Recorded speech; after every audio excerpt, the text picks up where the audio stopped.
today we're going to go into factoring expressions, factoring polynomials with a greater than 1.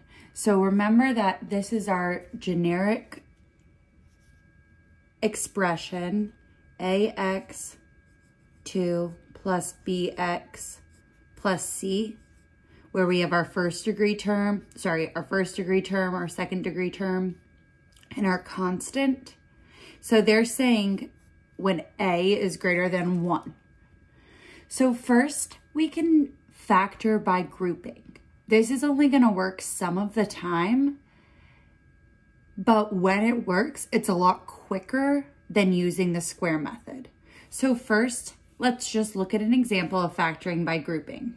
So when a polynomial contains 4 or more terms, so in this example, we have 1, 2, 3, 4 terms, a common binomial factor may emerge once terms are grouped together and common factors are factored out of each group.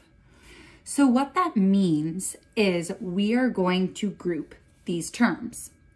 We are going to separate this 10y from the negative 6y.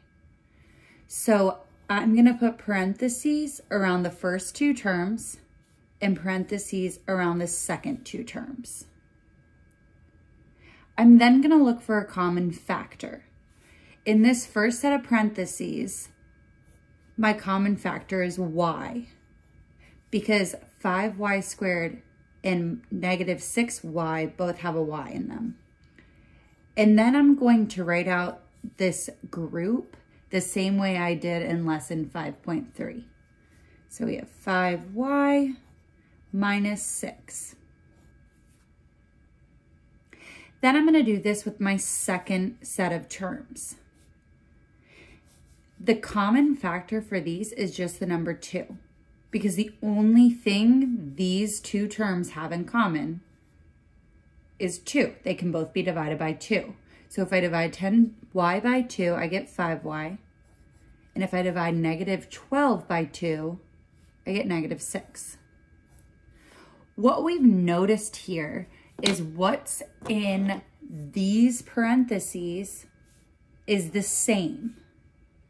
This is what makes factoring by grouping pretty quick, because all you need to do is have these parentheses be the same, and I have my factored expression.